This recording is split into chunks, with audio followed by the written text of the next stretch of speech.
Sige po, bago tayo magsimula, tayo po yung umupo at manalangin. Aming Diyos na makapangyarihan sa lahat na sa amin nagmamahal. Maraming salamat, Panginoon, sa kaligtasan na ibinigay niyo po sa amin. Kami po ay dapat na mapunta sa apoy ng impyerno dahil sa aming kasalanan. Ngunit sa iyong habag at tunay na pag-ibig ay binigay po ninyo ang iyong anak na si Jesus upang siya po ang mamatay doon sa krus at ipinadala po niya ang kanyang mahalagang dugo upang sa ikalilinis ng lahat ng aming mga kasalanan. Kaya ng aming maunawaan at sampalatayanan ang Ebanghelyo, ay nagkaroon po kami ng katiyakan na makapasok sa iyong harian sa langit. Kaya maraming salamat, Panginoon, sa dakilang biyaya na ito. Ngayong araw ay nandito po kami upang makinig ng salita. Kami rin po ay nagpapasalamat sa pagkakataong ito. Panginoon, dinadalangin po namin, nawa ay magkaroon kami ng puso na ganais na kunin ng salita at mabago ang aming Christian life patungo sa kalakasan.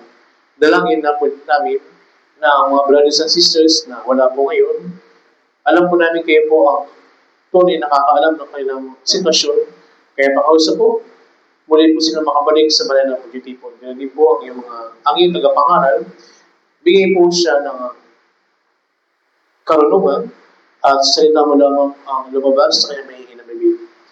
Dalangin namin ang araw na ito sa iyong banal na pangalan. Ito po ang aming dalangin sa pangalan ni Jesus sa amin nagmamahal. Amen. Okay po, balikan po natin dun sa ating napag-aralan last week. Patungkol po dun sa kaligtasan ng Panginoon. Dito po sa Isaiah chapter 44, verse 22.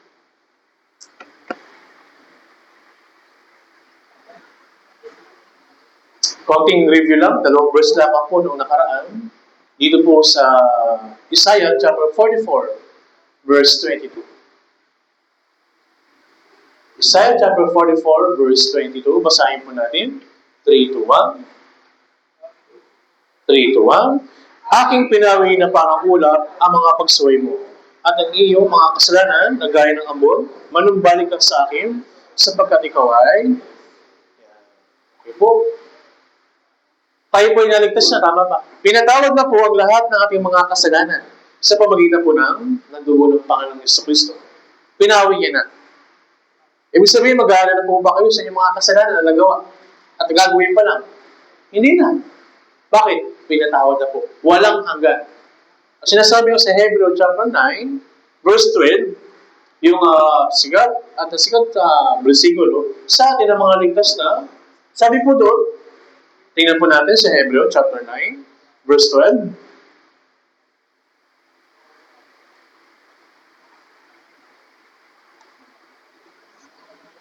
Basahin natin 3 to 1. At hindi rin sa pamagitan ng mga dugo ng mga kambing at mga toro. Siya'y pumasok ng isa. Sa gayon tinitiyak ang walang hanggang katubusan. Walang hanggan.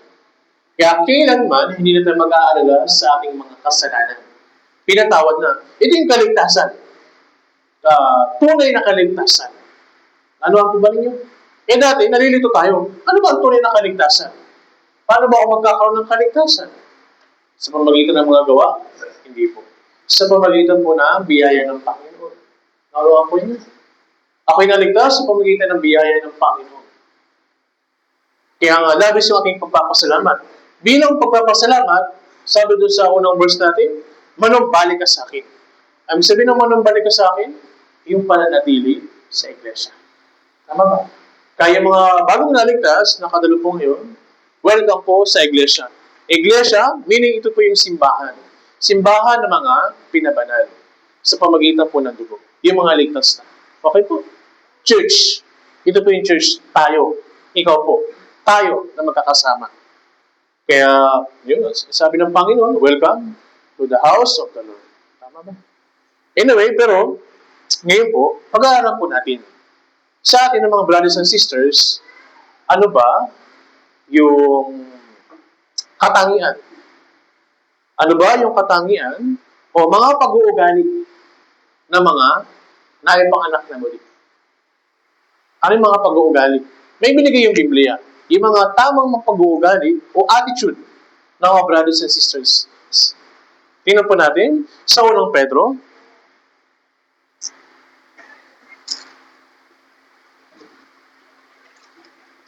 Unang Pedro chapter 3, verse 8. Tingnan po natin. Unang Pedro chapter 3, verse 8.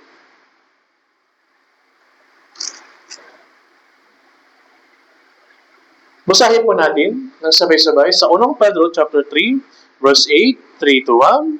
Katapos-tapusan, magkaisa kayong lahat sa pag-iisip, maging madamain, mapagmahal sa mga kapatid, mababait, at may mapagpakumbabang isip. Nais ko pong isulat po ninyo ito sa inyong mga notebook, sa inyong mga notes, itong sinabi ng Biblia. Yung katangian o pag-uugali ng isang naipanganak na muli o isang banal na inuutos sa atin ng Panginoon. Itong una, magkaisa kayong lahat sa pag-iisip. Pakiusap po ninyo para matandaan po natin. Maging madamayin, mapagmahal sa mga kapatid, mababait, at may mapagpakumbabang pag-iisip. Tandaan po ninyo ito. At lagi pong ikintas sa inyong mga puso. Okay po ba? Ito yung sinasabi ng Biblia, makikita po sa verse 8, malagang bagay po na dapat katangian ng isang banal o tayong mga naligtas na. Ito po yung pangaral ni Apostol Pablo doon po sa Corinto Church. Kumbaga parang Quezon City Church o Quezon City Church, Manila Central Church. Ito naman ay Corinto Church doon sa sinaunang church po natin. Kaya sabi dito ng Apostol Pablo, itong bagay na ito. Isa sa mga nabanggit ay tungkol po sa pag-ibig na sinasabi ng Panginoon. Kaya bilang naligtas na, isa po dapat sa makita sa atin ay yung pag-ibig. Tunay na pag-ibig. Kailangan natin itong ipakita sa brothers and sisters sapagkat ipinakita sa atin ng Panginoon yung tunay niyang pag-ibig. Tama ba? Hindi natin masasabi yung pag-ibig o sa bibig lamang. Yung pag-ibig na sinasabi ng Panginoon, ginawa niya, namatay siya. Kaya nga natupad na. Natupad niya yung kinasabi niyang pag-ibig para po sa atin. Tama po. Kaya bilang naligtas na dapat makita sa atin yung pag-ibig habang tayo po ay naglilingkod, nananatili sa church, sa iglesia, sa brothers and sisters. Kaya magkaroon ng pagkakaisa ng pag-iisip. Bilang naligtas na po tayo, iisa na po ang ating pag-iisip. Iisa na po.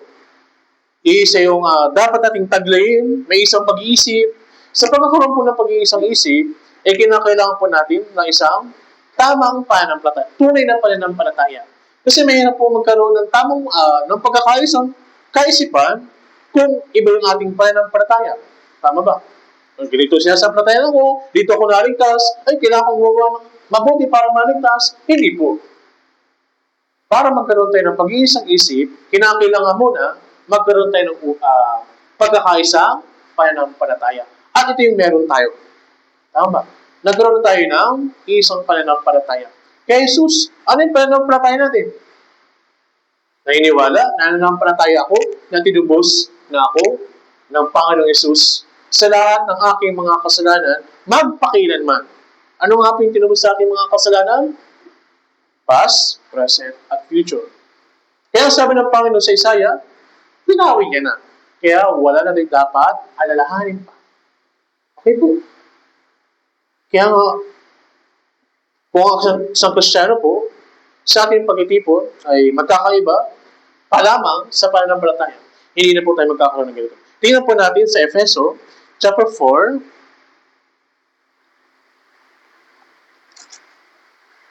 Efeso, chapter 4, verse 3,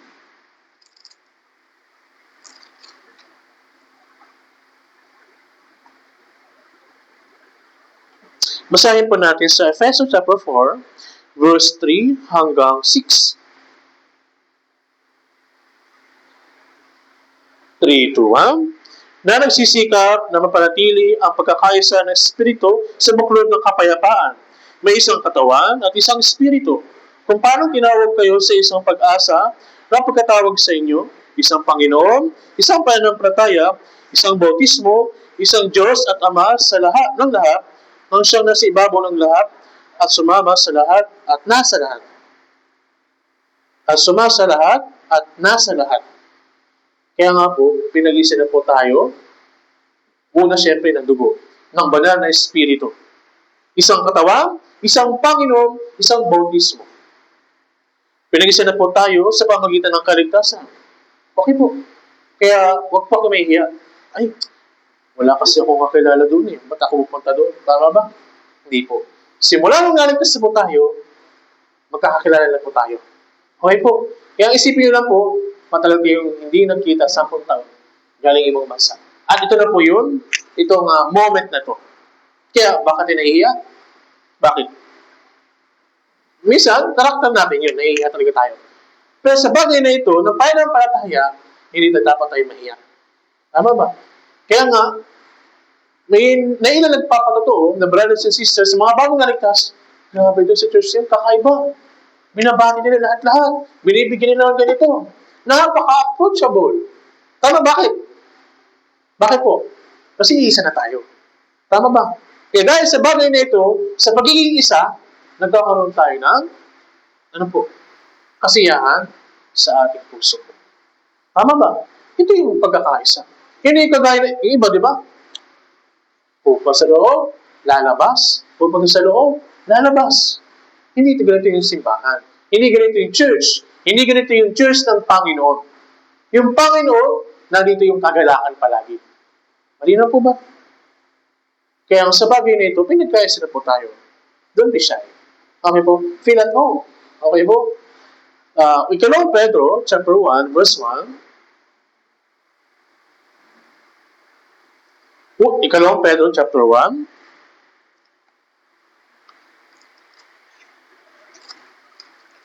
Verse 1.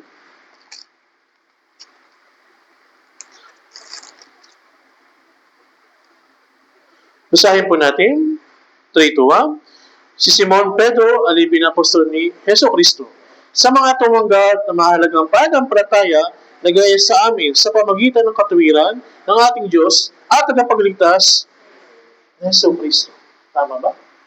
Si Simon Pedro, alipin at apostol ni Heso Kristo, sa mga tumanggap na mahalagang pananampalataya na gaya ng sa amin sa pamagitan ng katuwiran ng ating Diyos at tagapagligtas ni Heso Kristo.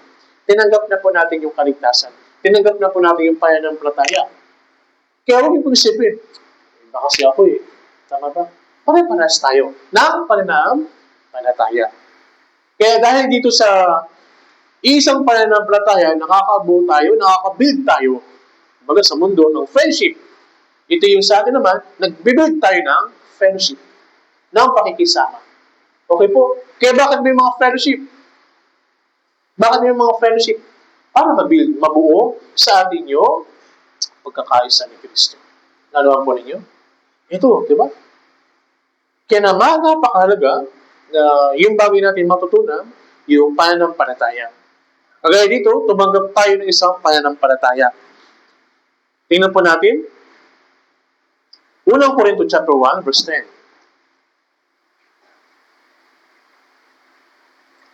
Nung matanggap po natin yung isang pananampalataya, nagkaroon na po tayo ng pag-iisang isip. Unang Corinto chapter 1, verse 10.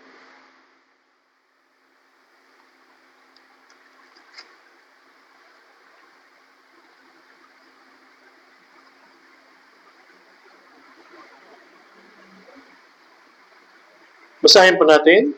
3-1. Mga kapatid, ngayon inanawagan ako sa inyo sa pamagitan ng pangalan ng ating Panginoong Jesucristo na kayo lahat ay magsalita ng isang bagay lamang at huwag magkaroon sa inyo ng mga pagkakababahagi kundi kayo magkaisa sa isang pag-iisip at layunin lamang. Hinihiling po na po sa Pablo, doon po sa Corinto Church, doon po sa iglesia ng Corinto Church, na kayong lahat ay magsalita na isang bagay lamang. At huwag magkaroon ng sa inyo ng mga pagkakababahagi. Kundi kayo magkaisa isang pag-iisip at layunin lamang. Nakuha po ninyo. Ganon din po sa atin na kung bakit tayo nag-aabay, nananatili sa church upang magkaisa na gawin yung kalooban ng Panginoon. Ano po ninyo? Bakit po nandito po tayo na dumadalo sa church?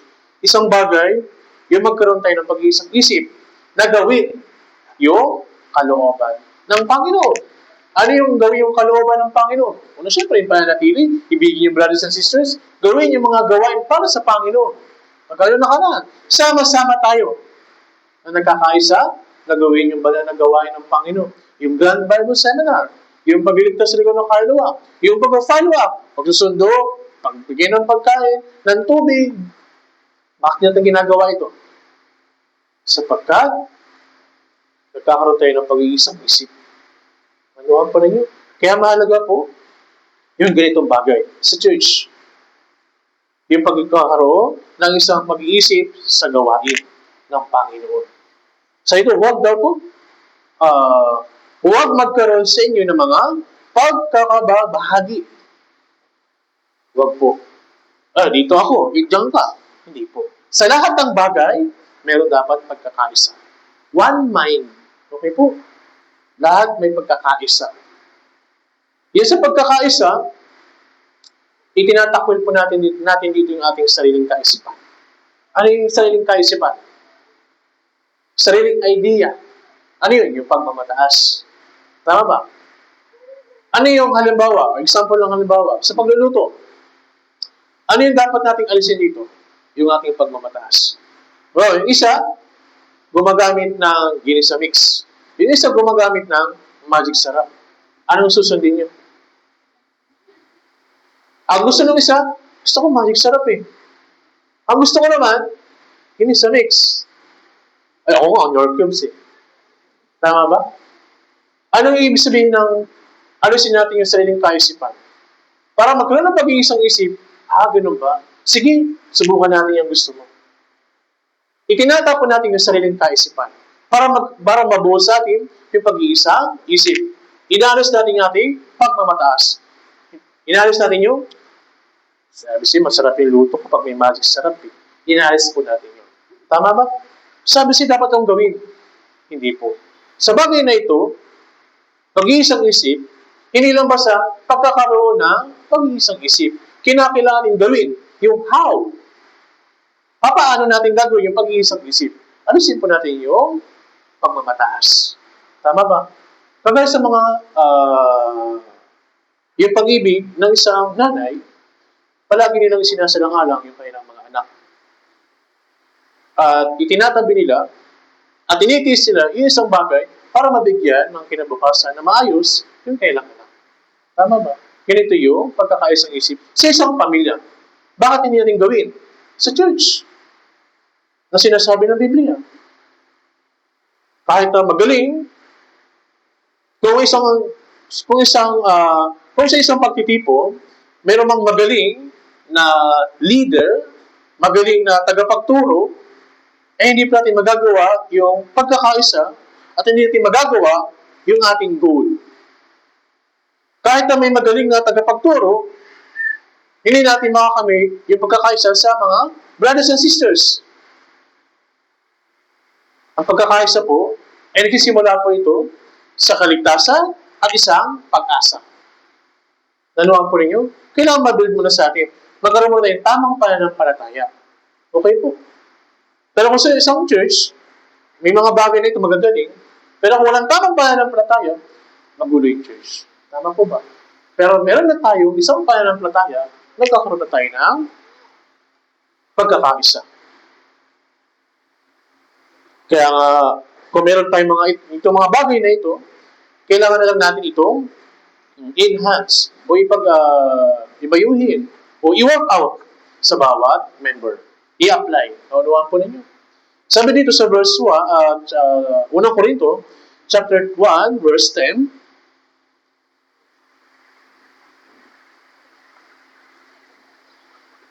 huwag magkaroon sa inyo ng mga pagkabahagi, kundi kayo magkaisa sa pag-iisip na layunin lamang. Kaya po sa church, wala po ditong si Group A, Group B, Group C. Samahan ng mga ganitong grupo. Samahan ng mga ganito. Sa mga ganyan. Wala po tayong ganito sa church, tama ba? Wala tayong pagkabahagi. Ay, kasi sila, magkakasama sila eh. Ako dito, mag-isa lang ako dito. Hindi po. Lahat tayo dito, magkakasama. Nanuwaan po ninyo? Kaya, dahil meron na po tayo, pag-iisang isip. Nagkakaroon tayo ng isang pag-iisip gaya ng pag-sakripisyo. Tama po ba? Kaya halimbawa po sa ating cell group, yung sakripisyo, yung pag-iisang isip na dapat natin gawin, halimbawa pag sinabi ng ganito, napagkasunduan, kailangan natin gawin. Tama ba? Hindi tayo pwedeng magreklamo, dapat ito yung ginagawa. Hindi po. Dapat gawin natin kung ano yung sinasabi na nasa nakararami. Tama po ba? Napakahalaga po yung pagkakaroon ng pag-iisang isip. Ganun din po, sa ating church, kailangan natin magkaroon ng isang pag-iisip sa paglilinis. Tama ba? Hindi natin pwedeng gawin na siya, ginagawa itong part niya, pero tayo, ano ginagawa natin? Gawin natin yung part natin para sila ay tulungan. Tama po ba? Kailangan natin gawin ito na may kusang loob. Kagaya ng nakaraan, napag-alam po natin, yung willing heart na ginawa ni Jesus sa atin. Dapat gawin natin itong bagay na ito. Yung willing heart na ginagawa ay isang bagay na hindi po tayo dinidiktahan ng sino man. Tama po ba? Ginagawa natin isang bagay, yung sakripisyo, para sa Panginoon. Okay po? Bakit po natin ginagawa ito? Para po sa isang layunin lamang. At yung pag-sakripisyo para sa church, ano po ba yung church? Tayo pong mga naligtas na. Tama ba? Kaya, pag nakita nila, tayo na ganito, na ang bawat isa, ginagawa mga pagkakaisa, ay magagawa natin ito. Sunod-sunod na. Sumusunod na po. Kaya sa lahat ng bagay, magkaisa po tayo. Kagaya po sa evangelism. Okay po. Sa evangelism, ganun din. Lucas, chapter 5, verse 6 hanggang 7. Tingnan po natin.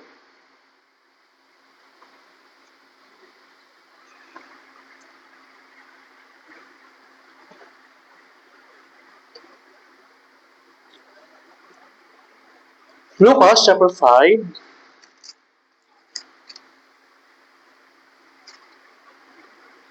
6 hanggang 7.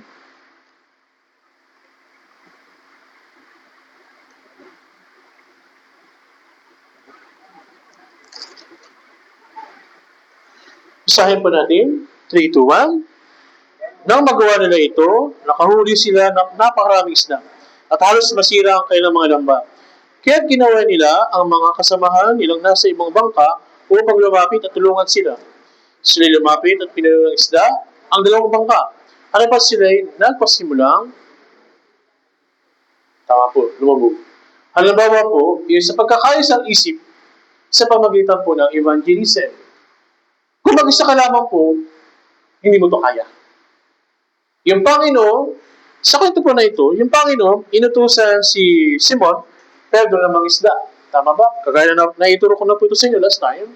Si Simon Pedro, inutusan siya ang mangisda. At ginawa niya naman niya ito. Pero, nung siya ay nakahuli, kaya nang magawa nila ito, nakahuli sila na napakaraming isda at halos masira ang kanilang mga lambat. Ito minasa po natin para po ito nag-evangelize. Inutosan tayo ng Panginoon mag-evangelize. Sa cell group. Then, during Bible seminar, marami po yung naligtas. Marami po yung nalambat. Tama po ba? At ano naman po yung kasunod pagkatapos maligtas? O yung Bible seminar. Sabi sa verse 7, basahin po natin, 3 to 1. Kaya kinawayan nila ang mga kasamahan nilang nasa ibang bangka upang lumapit at tulungan sila.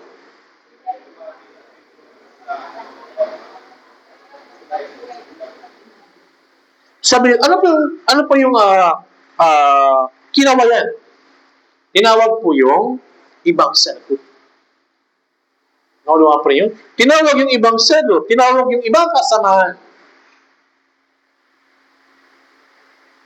Sabi ko, kaya kinawayan nila ang mga kasamahan nilang nasa ibang bangka.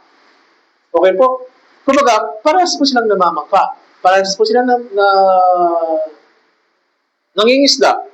At yung isa napuno. Dahil napuno, maraming save, maraming naimbitahan, kinawayan niya. Ay hindi, amin itong sila group. Uupapa ka naman, amin sila group. Amin itong area, magpupapa ka naman. Hindi po. Sa pagkakaroon ng pagkakaisa, kailangan natin humingi ng tulong sa ibang mga cell group. Hindi porket sa group 1 kami, sa group 2 kami, sa group 4 kami. Hindi po ganun. Ito po yung tinuturo sa atin ng Biblia. Magkaroon po tayo ng pagkakaisa. Dalawa po, lumapit at tinulungan. Ibig sabihin po, ano po yun? Kunin at alagaan. Okay po? Kunin at alagaan. Ano yung pag-aalaga natin sa brothers and sisters? Paano po ito sila alagaan? Siyempre, yung pag-aalaga, para yung mga bagong naligtas o bagong naipanganak na baby. Yung baby, alam natin yan sa mga nanay. Tama ba? Sister, yung ilang months pa yung baby nyo? 4 months. Hindi siya nakakapagsalita. Pero, tiyak ako, gusto niyang lumapit o lumipat ng ibang lugar. Sa'yo, papalapit sa'yo, papunta sa gatas, papunta sa higaan, pumunta sa CR. Pero yung bagong naipanganak na baby, 4 months, kaya ba niyang gawin yung mag-isa? Hindi niya kaya. Anong ginagawa ng baby? O anong gagawin para makalipat ng ibang pwesto yung baby? Sister, anong ginagawa po ninyo? Para makalipat siya sa ibang lugar? O makalapit sa'yo? Ano po ginagawa niyo? Inaalalayan, binubuhat. Ganon sa ating mga bagong naligtas. Hindi nila kayang lumipat sa isang lugar, pero gusto nilang pumunta sa isang lugar kagaya ng church. Pero dahil baby pa lang sila, kailangan nilang pag-aalalay. Kagaya po ng brothers and sisters. Kailangan nilang buhatin. Sa pagbuhat, kailangan din ng sakripisyo. Ano yung sakripisyo? Sakripisyo sa oras, sakripisyo sa pera, sa buhay. Tama ba? Na ipinagpapalat natin itong bagay na ito para lang maalagaan sila. Bakit natin ginagawa ito? Bakit po niyo ginagawa na buhatin yung anak ko ni sister? Sa pagmamahal. Sa pag-ibig. Tama ba? Ito po yung tunay na pag-ibig. Yung how. Yung papaano. I love you. But, how? I express my I love you. How? This kind. Sa bagay na ito. Yung pagbubuhat natin sa brothers and sisters na bagong ligtas. Sa pag-aalaga natin sa brothers and sisters. Sa paano? Sa pag-follow up, sa pagbisita, pag-i-encourage. Tama ba? Ginagawa natin dahil sa pag-ibig. Hindi natin ito ginagawa dahil sa responsibilidad. Tama ba? Si sister, hindi binanggit. Kasi responsibilidad ko na ako'y nanay. Kailangan ko siyang buhatin. Kailangan ko siyang alagaan. Hindi. Ang pumasok agad sa isip niya dahil sa pagmamahal. Kasi mahirap kung responsibilidad. Kasi kung natapos yung responsibilidad mo, hindi mo siya alagaan. Pero yung pag-ibig ng Diyos, hindi niya tinapos yung responsibilidad niya. Dahil sa pag-ibig, sinabi niya natupad na. Naunawaan po ninyo. Ito yung uri ng pagkakaroon ng pagkakaisa, kagaya ng binanggit po dito sa Lucas. Tama ba? Kinawayan. Sa pagitan ng sakripisyo po natin. Naunawaan po ninyo. Madali lang po maintindihan yung salita ng Diyos. Sa pamagitan po ng bagay na ito. Sa katunayan po, yung pagkakaisa sa evangelism, hindi po ito actually bunga o sakripisyo ng isang cell group, unang individual. Ito po ay bunga na, siyempre, ng Panginoon. Bunga ng Holy Spirit. Bunga po ito ng church. Tayo po sinasabi sa Juan, chapter 15, 4-5, na tayo po yung puno ng ubas. Lahat tayo nakakabit doon. Okay po?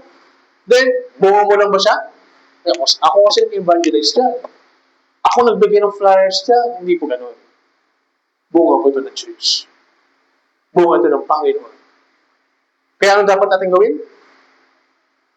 Kaya kasi sinabi ng Biblia, although magkakaiba tayo ng part o ng karakter, pero isa tayo ng katawan. May kanya-kanya lamang bahagi. Kamay, ulo, bibig, paa, puso, katawan, kalakasan. Tama ba?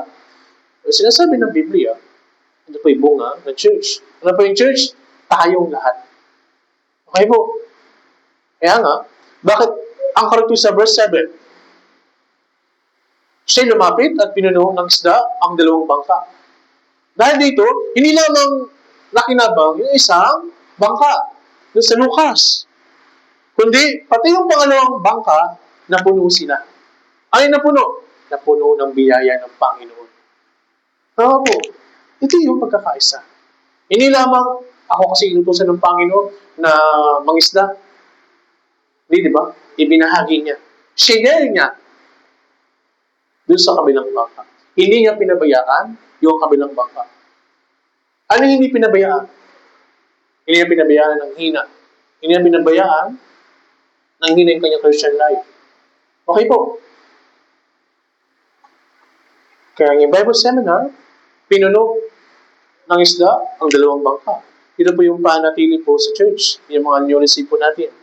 Kaya nga dahil po, meron tayong pagkakaisang isip, dahil sa ating kaligtasan, meron na po tayong, meron na rin po tayong pagkakaisang isip para po sa gawain, para po sa Panginoon. Okay po. Ganun din, kailangan din natin magkaisa sa pag-aalaga, syempre, dito po sa church. Okay po. Yung actually, itong building, ito is atin. Siyempre, nagre-rent tayo dito. Actually, atin po ito. Bahay po natin ito. Okay po. Kagaya na lang natin, hindi tayo kailanman magiging bisita sa bahay natin. Bahay po natin ito. Bahay na pinabanal ng Panginoong Jesucristo. Okay po. Sa inyong bahay, anong ginagawa sa inyong bahay? Siyempre, lililis tayo. Pinapaganda natin. Ayaw natin na magulo. Okay po. Ganun yung pagkakaroon ng pag-ibig sa bahay. Na may pakailan. Ganun sa church, ganun din. Nagkakaroon tayo ng care sa church. Alam ko at alam natin na tayo nahihirapan na dito po sa church. Medyo mainit na, tama po ba? Medyo lumalago na rin pamilya natin. Kaya kailangan na natin maghanap ng next na uupahan na medyo malaki at medyo komportable po tayo. Although kailangan natin mahirapan, pero sa kapakanan ng mga bagong ligtas, sa kapakanan ng evangelism, para lumawak pa ang nasakupan ng Ebanghelyo, kailangan po natin mag-umpisa na siyempre maghanap ng bagong building sa nearby, malapit po dito sa area po natin. Para po may palaganan pa yung Ebanghelyo. Okay po.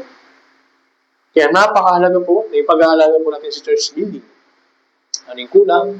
Siyempre, kagaya na din. Yung bagay na ito pag-aalaga, kailangan din ng sakripisyo. Kaya kung bakit nagkakaroon tayo ng tinatawag na pledge, tama ba? Para sa bagay na ito. Para sa bagay po na ito. Okay po. Kailangan natin gawin, nung simula po tayong maligtas, naging kabahagi na po tayo ng church. Naging kabahagi po tayo ng iglesia. Tayo na po yung may-ari ng church. Marapat lamang na pahalagahan natin ito. Tama ba? Tama po ba? Tama po ba? Pero ganun ba? Siyempre, may iba't ibang klase tayo. Pero kailangan natin gawin. Sa church, merong, may joke dun eh.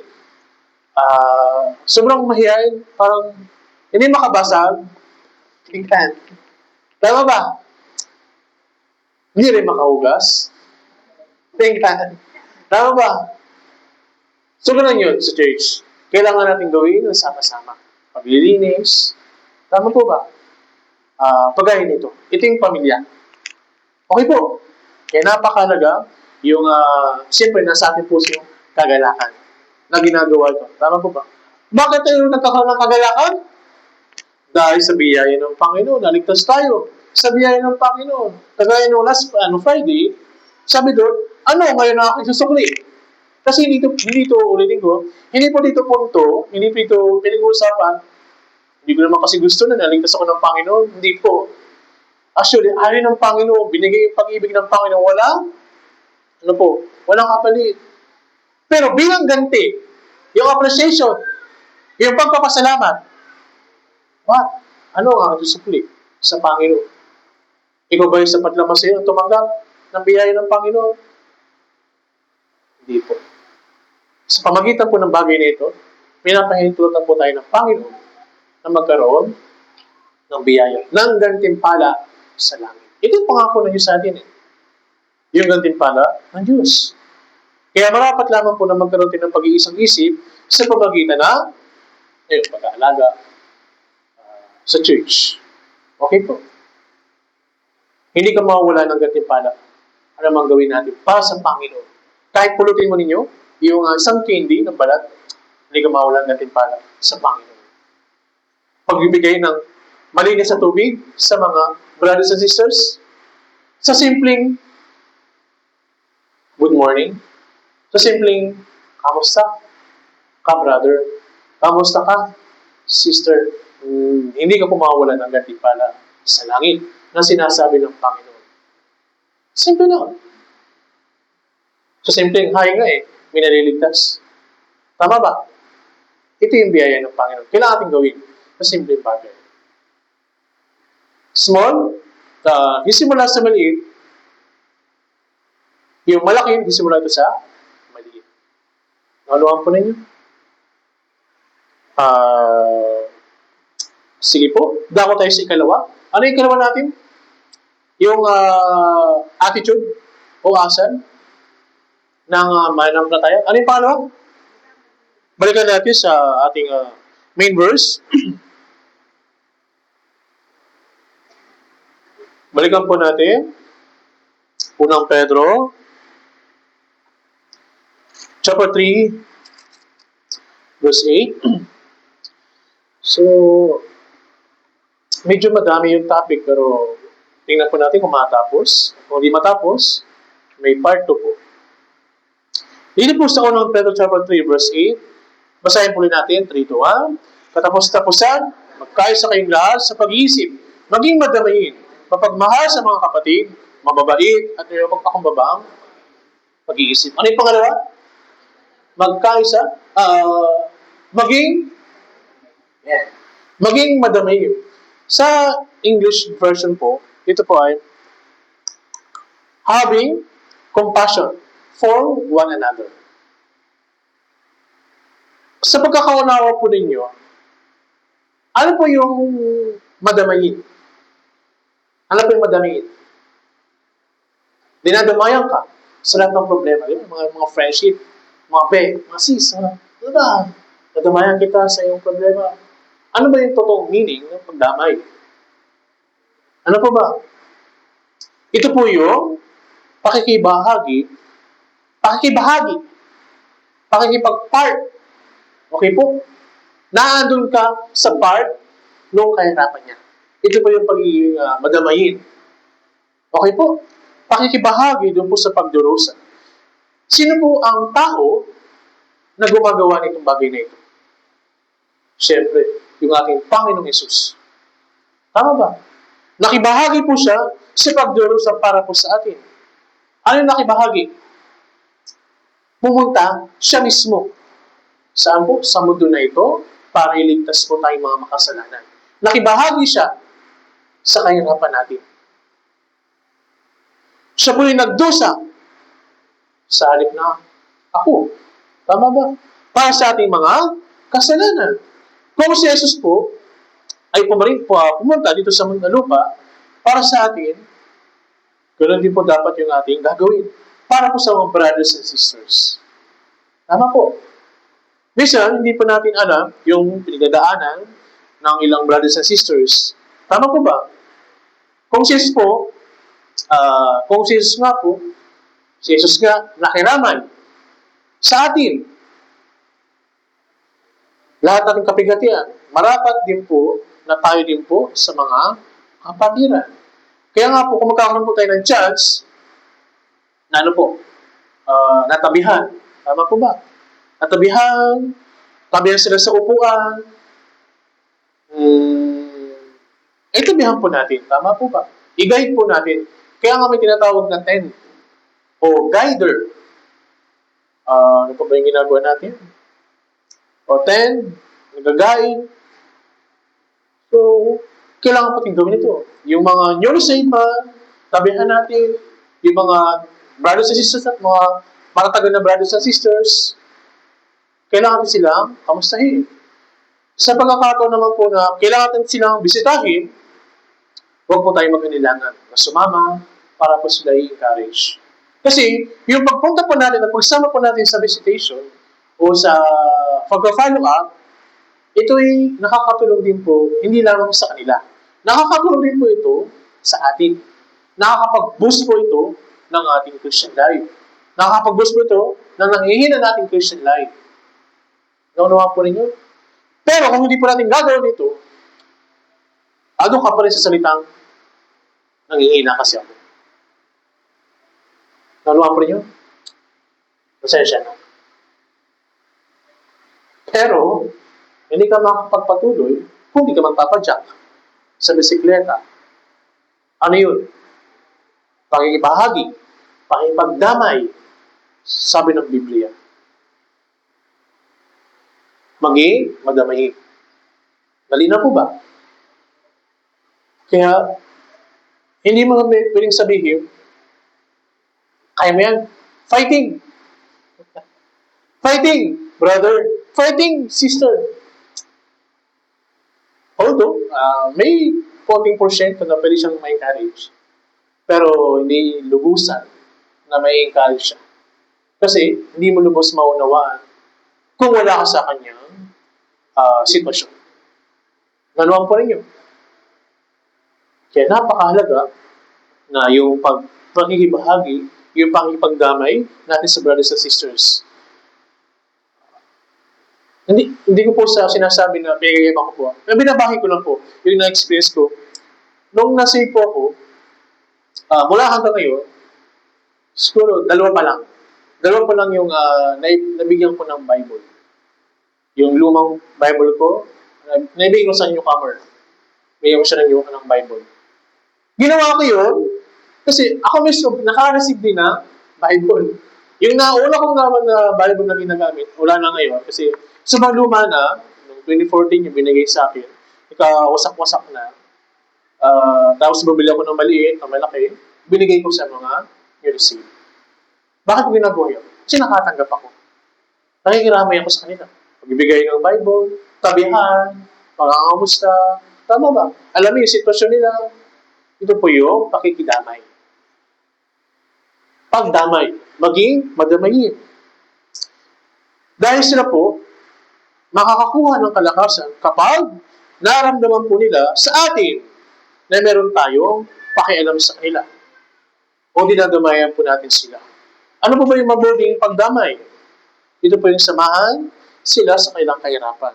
Hindi naman pagsasabi natin sa kanila, yung fighting. Nawa, makita po nila.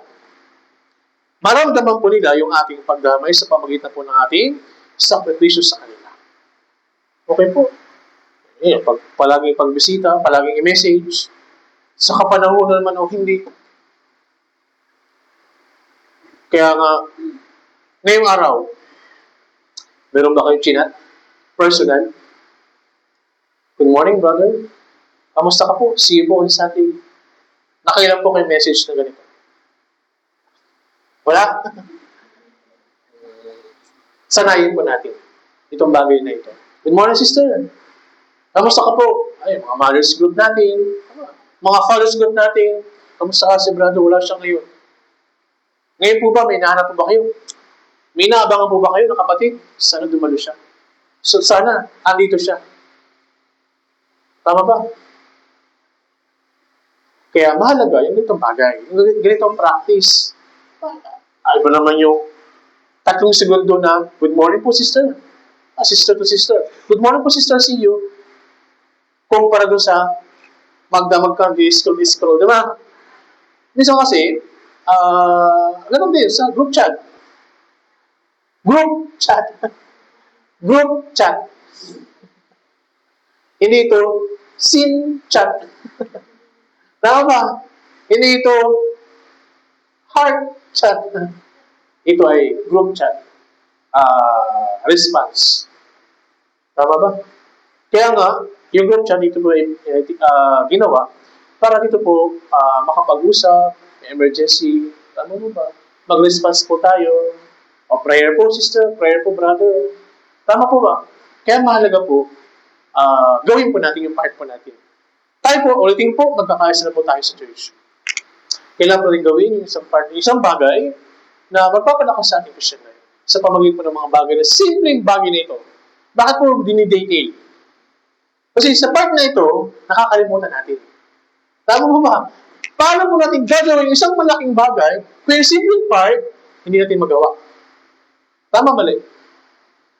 Kaya, mag-response na po tayo sa group chat. Good morning po. Kamusta po sa iyo Sunday? Sa iyo, prayer po. Sa iyo, Bible seminar. Pray po sa recorded Bible seminar.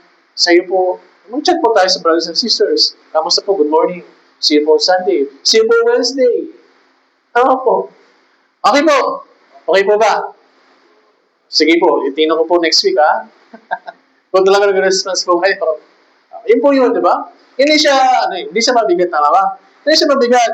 Pag ginawa natin bagay ito, accomplishment po ito. Sa maghapon, sa umaga. Ano yung accomplishment natin? Pag-isip sa umaga, tinitiklo po ba ninyo yung higaan ninyo? Yung bagay na ito, accomplishment ito sa buhay natin, tama ba? Similyo, accomplishment ito, tama ba? Uminom ng tubig, accomplishment. Ito bagay na ito, tama ba? Magsaing, accomplishment. Pag-reply, accomplishment. Pangangamusta, accomplishment. Ano ang iyong accomplishment sa araw na ito? Mamayang hapon, pag mo sa bahay, accomplishment ko, nakarating ako sa Lord's Day Sunday. Salamat sa Diyos sa biyaya na ito. Tama ba ba? Kaya ito yung bagay na ito. Yung ugali ng mga pinabanal na. Yung Christian life. Ito po yung Christian life. Kaya kayo, baka kang tataka, yung mga brothers and sisters, bago ligtas, kakaiba yung sermon dito Bakit ganun? Hindi po. Normal po yun na sinasabi ng Biblia. Sabi ito, katapos-tapusan, magkaisa kayong lahat sa pag-iisip. Maging madamayin. Kasi kung hindi natin ito gagawin, sana hindi na sinulat sa Biblia. Kaso sinulat sa Biblia Kailangan natin gawin. Okay po. Kaya napakalaga yung bagay po na ito. Sa katunayan po, yung pangangamusta po, yung pagbibigay, yung pagkalap ng mga impormasyon ng brothers and sisters, pangangamusta at pag-aalam sa mga sitwasyon ng brothers and sisters, ay napakahalaga po nito. Sa pagkakatanda ko po ng 2014, nung ako po ay trainee, 2024, January, February, mga March, training po ako dun sa MCC. Habang kami po nag-visitation, nagpatuto yung isang mother. Hindi po nila, matagal nilang hindi pa nabibisita, nangangamusta, yung isang sister. Pero dahil dito, sobrang tagal na, naisip nila mag-visit. Pinunta nila yung sister. Nalaman nila, may sakit. May sakit po. Pinadala ng tulong, gamot, pagkain. After 1 week, namatay po.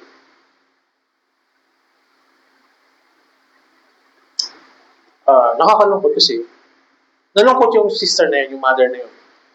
Kasi responsibilidad namin, gawain po namin na sila yung follow up. Pero nalaman na po namin, saka pa namin nabisita, saka pa lang namin nalaman na mayroon pala siyang sakit. At nakakabagabag kasi namatay siya after namin mabisita. Paano kung hindi natin sila gagawin madadalas na sila ay kamustahin, alamin yung kanilang sitwasyon? Paano po yun? tayo po na bago natin mga brothers and sisters, matagal na nasa nakaunawa ng kaligtasan, kawain po natin yung nakamustayan yung sitwasyon po nila. Kasi sa atin binigay yung ligaw ng kaluluwa. Ibinigay sa atin. Yung sabi sa Lucas, binigay yung mga isda kina Simon Pedro. Kaya kinawayan nila yung mga kasamahan nila. Para ano po, sabihin po ng alagaan. Kamustahin. Part po natin yung okay po. Kaya nakakalungkot po yung kwento po nila sa MCC. Kaya napakahalaga po. Magkaroon kayo ng goal sa, magkaroon ako ng, sa araw na ito, kailangan ko mga 10, 5 na message. Kamusta yung brothers and sisters? Alam mo yung sitwasyon nila. Good morning po, kamusta po kayo? Ayun na. Simple lang. Kasi sa ating mga fathers, mothers, chat ko sila. Sa mga kabataan, ituturo po dito, sa kabataan, alam din, di ba? Ano yung accomplishment nyo? Ngayong Sunday, nag-bless ba kayo sa ating mga marriage group? Mga kabataan, nag-bless po ba kayo sa ating mga marriage group, sa ating mga silver na tinatawag group? Silver bahok? Nag-bless po ba kayo? We are family. We are not other. Bakit po tayo family? Magkakaisa na po tayo sa dugo ng Panginoong Yesus. Tinuturo po ito tama. Ano ba ngayon? Ano bang pangalan ng GMRC? Ano ba yun? Good moral right conduct? Tinuturo ito, di ba? Good moral right conduct. Pagmamano. Di ba? Pilipino po ba tayo? Alam natin tama ba? Sa bahay, kailangan mag-bless. Sa lola mo, sa nanay mo. Pagdating mo sa bahay, galing saan man, mag-bless ka. Sa anak namin, tinuturo ko ito. Pag galing sa school, ano gagawin mo? Matik na yun. Mag-bless siya sa akin, sinusundo ko. Mag-bless siya sa nanay niya, sa tita niya. Bakit? Ngayon din sa church. Hindi po ito iba. Okay po. We are family, we are house. Kailangan natin i-practice itong mga simpleng bagay na ito. Mga kabataan, okay po ba yun? Ha? Para na-build po natin yung pagkakaroon ng pagkakaisa. Good morning po, sister. Bless po, brother. Tama po ba? Ako po, gusto ko po yung kasi lolas boy po ako. Mahal ko po yung mga lola at lolo. Mga mothers po natin, talagang sakripisyo po sila. Siyempre sa gawain, pero para sa church, na-appreciate ko po yun. Sa simple yung bagay, na-appreciate po nila yung pagmamano. Kasi yung pinakanggan din pala nila yung mga nanay natin, talagang lolang-lola na ako, lolong-lolo na ako. Nag-bless na sa akin. Ang sabihin no, na-appreciate nila yung ginawa ng tao na yun. Okay po. Masaya itong bagay na ito. Yung maging madamayin po. Part po ito doon. Damayin natin sila sa kapanahunan at sa hindi kapanahunan. Dapat inaalam po natin kailang kalagayan, syempre, yung ating mga kapatiran. Huwag po natin sabihin, hindi ko kasi alam Huwag po. Ganun po tayo kaabala, magawa natin kamustahin ng bawat isa. Fellowship, lalo na po yung mga nawawala. Nawawalang mga brothers and sisters. Asan sila? Okay po. Kaya, araw-araw, tinitignan ko po yung mga litrato ng brothers and sisters. Asan sila? Sino ito? Ba? Kaya hanapin po natin palagi yung sa pagtitipon, sa fellowship, yung mga kapatiran na wala po dito. Dahil dito, naghahanap tayo. May pag-anayos tayo na kamustahin sila, alamin. Tama ba? Alamin yung dahilan kung bakit wala po sila. Hebrew chapter 4, tingnan po natin. Hebrew chapter 4, verse 15 hanggang 16. Hebrew chapter 4, verse 15 hanggang 16.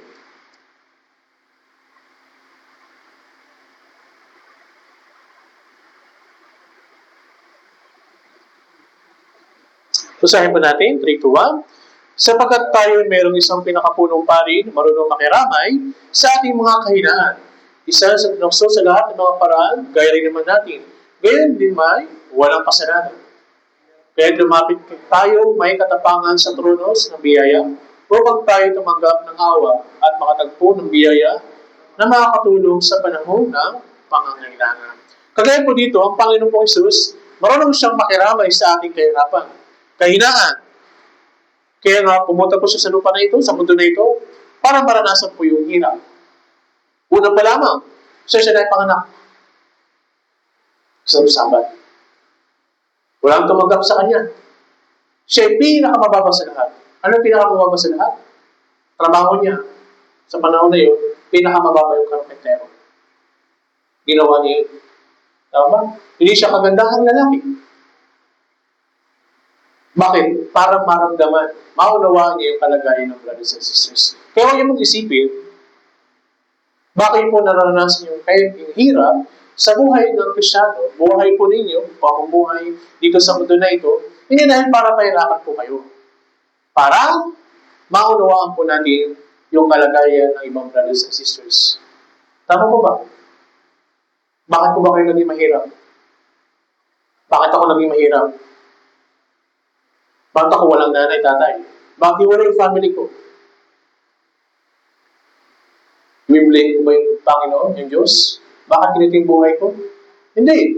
Nangyari sa akin to dahil para maunawaan yung kalagayan ng brothers and sisters.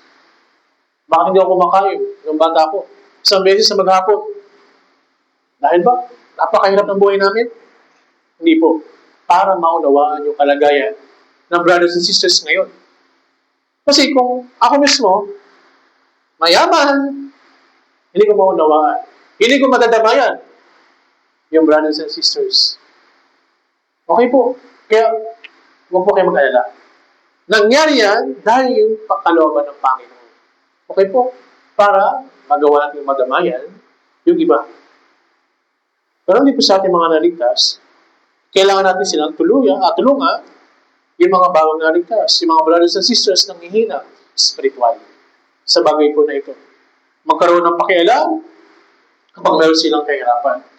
Pero kung paano po natin ito mahalaman na meron silang kahirapan, kailangan po natin meron tayong gawin. Tama ba? Text, message, tawagan, kausapin. Then, kapag nalaman yung kailang sitwasyon bilang protocol ng church, kapag nalaman yung kanilang kalagayan, siyempre, i-report sa leader. Kung ito ay sensitibo, direct agad sa minister, sa akin po, para mabigyan ng solusyon.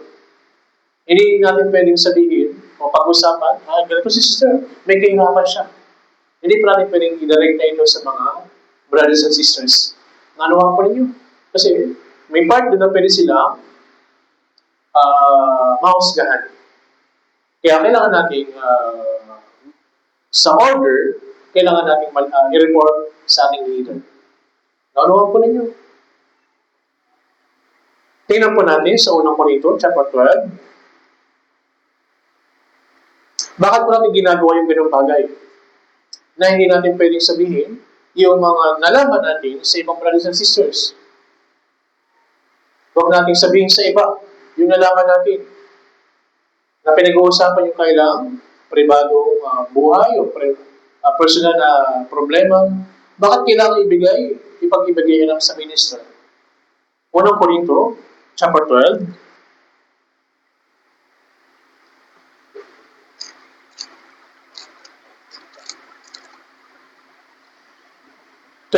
hanggang 26.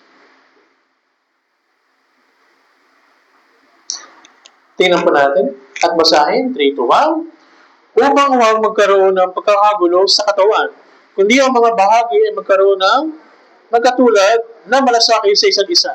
Kapag ang isang bahagi ay naghihirap, lahat ay naghihirap sa kasama niya. O kapag ang isang bahagi ay pinarangalan, sama-sama nagagalak ang mga bahagi. Okay po. Upang huwag magkaroon ng pagkakagulo. Okay po. Kailangan ko na lang. Hindi pala. Ako yung huling nakaalam. Na dapat ako yung unang nakaalam. Tama ba? Huwag po ganun. Dapat report niyo sa leader o report niyo sa akin. Kung ano yung mga bagay, nalaman niyo para matulungan sila. Kasi ako naman, part ko yun. Bilang minister po ninyo. Para i-guide po kayo, i-encourage, ano yung dapat gawin. Okay po, yun ang order ng church. Ano po ninyo? Kaya sa ating church, isa po tayong katawan. Kung ano yung masakit sa isang parte ng katawan, dama po ng buong katawan. Tama ba?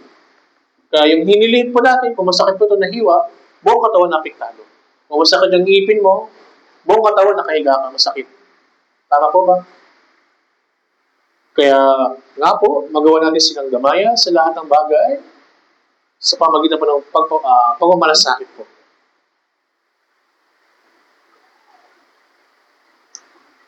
Nasa ilang part na po tayo?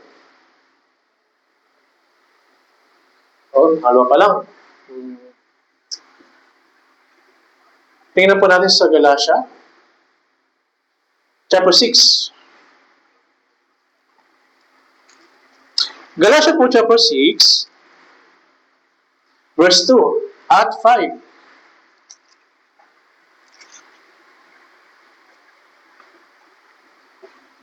Ano bang bagay yung sinasabi ng Biblia para magawa nating damayan yung mga brothers and sisters?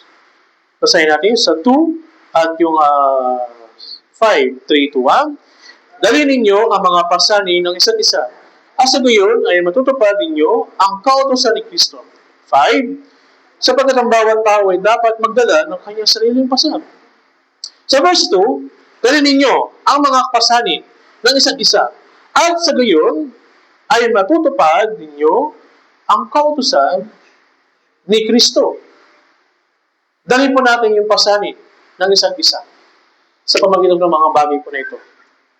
Yung pagkakaroon ng pangipagdamay, tama ba? Ano po yung matutupad ninyo ang kautusan ni Kristo?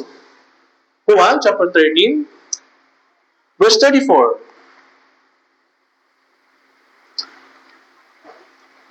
Juan chapter 13, 34. Ano nga po yung ating slogan this year? Ayun. Basahin po natin sa Juan chapter 13, verse 34, 3 to 1.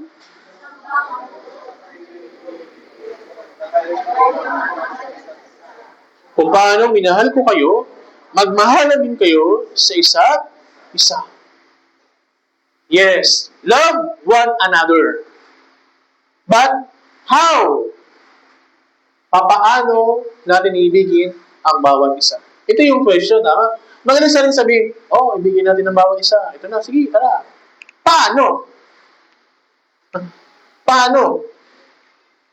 Ito po yun. Yung Galatia chapter 6, verse 2. Dalhin ninyo ang mga pasanin ng isa't isa sa pamagitan ng pagdamay sa isa't isa. Malinaw po ba? Then, at sa gayon, ay matutupad ninyo itong kautusan na sinasabi ni Kristo sa Juan chapter 13, verse 34. Malinaw po? Yan, napakahalaga po. Yung sinasabi ng Diyos na love one another. Dalhin ang pasanin ng isa't isa. Sama po dito, lahat tayo ay may kanya-kanyang pasanin. Sa verse, yung sa Galatia, balikan natin, Galatia, chapter 6, verse 5.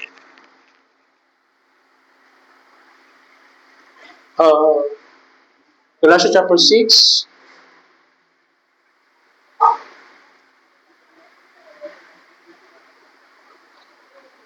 verse 5.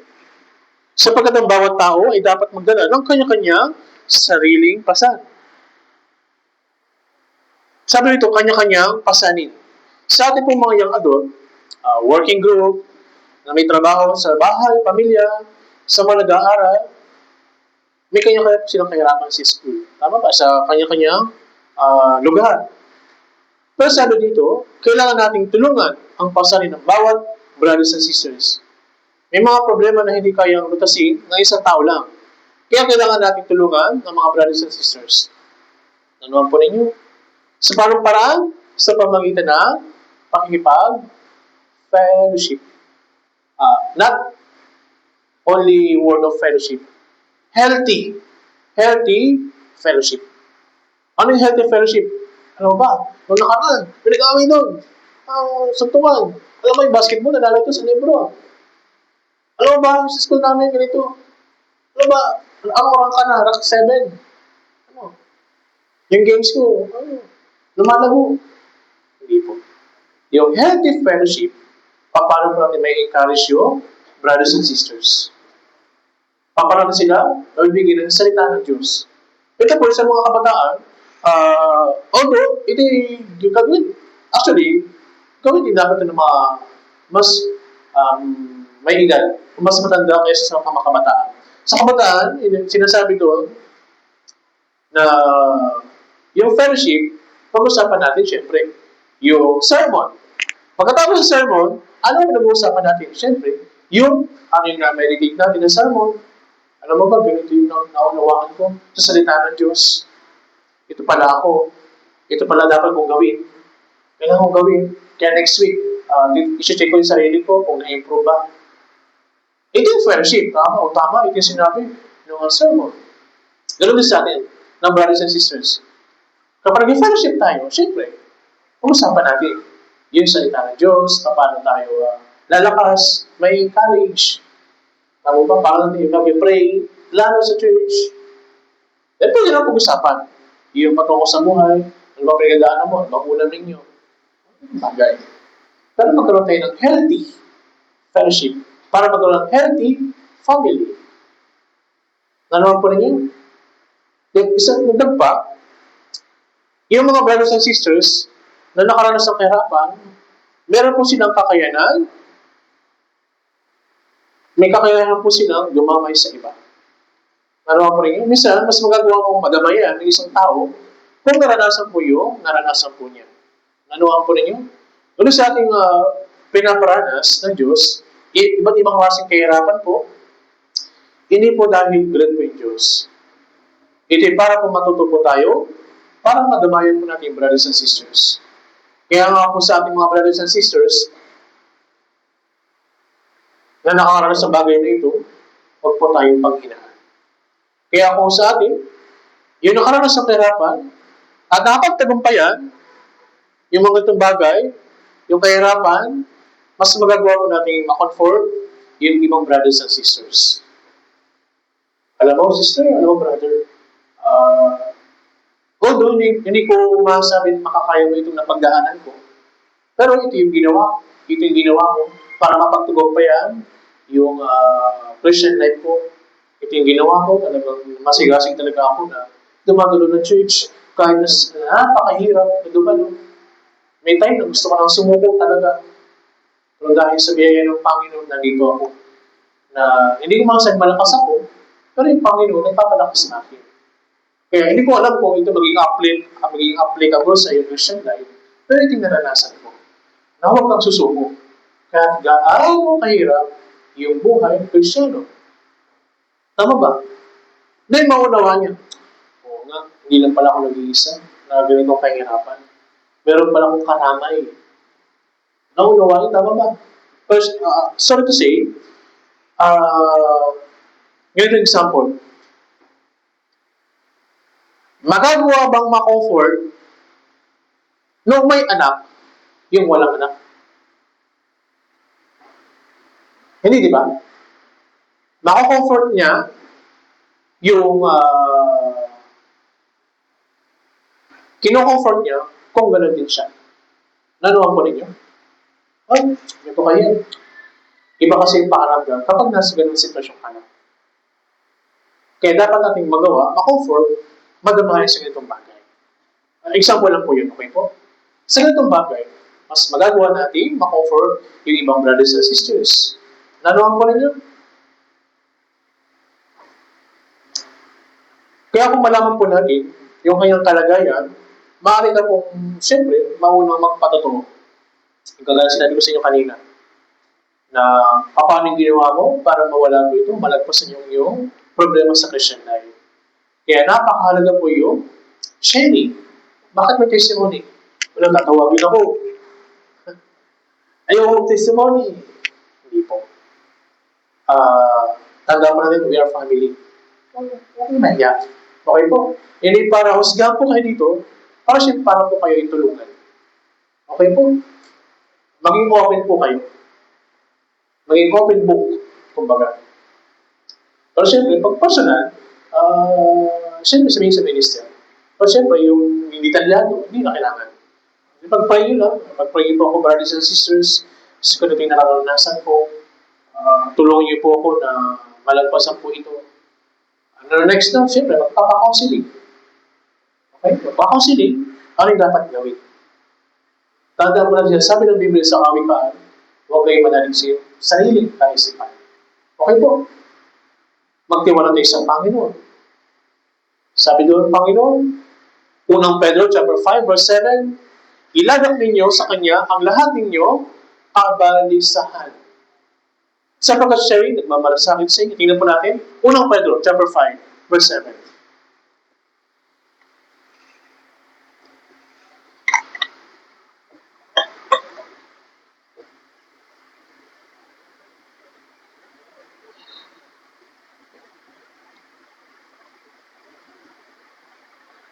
Basahin po natin, 3 to 1. Ilagak ninyo sa Kanya ang lahat ng iyong kabalisahan. Sapagkat siya'y nagmamalasakit sa inyo. Ilagak meaning nito, tayo po ay nagtitiwala sa Panginoon. Okay po? Nagtitiwala tayo sa Panginoon. Sapagkat sabi ng Panginoon dito, sapagkat siya'y nagmamalasakit sa inyo. Kaya pagkatapos maging manalangin sa Diyos, tutulungan po niya tayo. Ito ba yung sigurado? Saan daang porsyento po ito? Kikilos po ang Diyos sa pamagitan po na brothers and sisters. Kaya kung bakit merong testimony. Okay, sister, brother, kayo ka sa harap, testimony ka. Ako. Hindi po. Kaya, yung testimony po, ganito po yan. Yung order ng testimony, para magkaroon po kayo ng tamang idea. Yung tamang testimony, syempre, pangalan, siyempre, pakilala ko po. Ako po, si brother, si sister. Naligtas noong ganitong araw kung kanino nawaan yung biyaya ng Diyos. Sa pamagitan, hindi talyado, sa pamagitan po ng dugo ng Panginoong Jesucristo. Ngayon po, ako po ay nagpapatuloy sa aking Christian life. Then, pakilala, salvation, yung tinatawag na salvation testimony. Yung pagpapatoo sa iyong kaligtasan. Pangatlo, yung sitwasyon naman ng inyong Christian life. Ano yung naranasan mo sa buong linggo nakalipas o ng isang buwan? Tinitestimony po natin yun. Paano kumilos yung Panginoon sa buhay mo natin? Sa trabaho ko talagang nahihirapan ako. Pero sa biyaya ng Panginoon, kapag nakikinig mo ng salita ng Diyos, lumalakas ako, na-encourage ako. Tama ba? Kanina, pagpunta ko ng church, muntik na ako masagasaan. Buti na lang. Nakaiwas ako. Salamat sa Panginoon. Kanina, umuulan, nakababagabag ako. Pupunta ba ako? Hindi. Naglalaban yung aking puso. Pupunta ba ako? Hindi. Pagod ako. Pero salamat sa Panginoon dahil napagtagumpayan ko. Ito yung anticipation ng inyong buhay. Kasi nahihirapan ako sa buhay kasi mamaya, hindi ko alam po ano yung pera pa ba ako, wala na. Tama ba? Ito yung sitwasyon. Saan ba tayo? Pagpakilala ng pangalan, salvation testimony, sitwasyon ng yung Christian life. Kasi sa testimony, hindi mo tinetestimony yung iba. Tama ba? Ang tinetestimony mo nito, yung Panginoon, syempre, paano siya kumilos sa atin, tinetestimony natin ako. Yung iba, ang testimony, yung iba kasi kailangan yung sermon pala. Ito dapat yung gawin. Nag-share mo na. Nag-share mo na. Hindi po ganoon ang testimony. Yung testimony po, yung patungo po sa Panginoon at sa iyo. Personal po. Then, ikapat na next. Prayer request. Ito po, sa huli po, yung prayer request ko po, na sana lumago yung Christian life ko. Prayer requesting po sa binabala kong Bible seminar sa ganitong araw. Prayer request po sa binabala kong i-evangelize yung classmate ko, yung nanay ko, yung kung sino man pwedeng i-evangelize. Prayer request po kay brother kasi nanghihina po siya. Ayun po yung way, yung right way na pagtitestimony. Alam niyo na po ba? Okay po? Ito yung order. Para po flow. Flow po tayo yung ating testimony. Hindi yung, ano saan ba magsisimula? Ano ba yung testimony ko? Hindi ko alam. Natawa ba? Ano ba? Turuan mo ako. Hindi po. Okay, alam niyo na po. Tinuro ko na po sa inyo, ha? Ito yung order ng pag-testimony. Ano po una? Pagpapakilala, celebration testimony, sitwasyon ng buhay, Kristiyano. Ano pa last? Yes, prayer request. Mamaya po, tatawagin po kayo. Ano ba ang fellowship mamaya? Sa group. Ito yun. Siyempre, ang testimony muna para malaman nyo, yung mga bagong naligtas, yung mga ng mga naunang nasi, para maturuan po kayo at pamaan. Okay po. Pero siyempre, first time, nahihiya, sige, pakilala ka lang muna. Pakilala muna ang iyong sabihin. Pero kung ginaganahan ka talaga, ginagawa na yung kaligtasan, pwede naman. Celebration testimony. Kinakalahan ng iba. Ay, testimony. Okay po.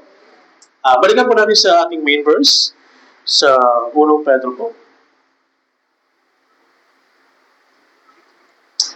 1 Pedro chapter 3.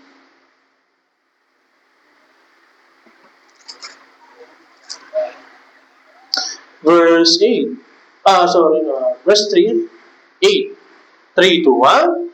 Tapos-tapusan, magkaisa kayong lahat sa pag-iisip.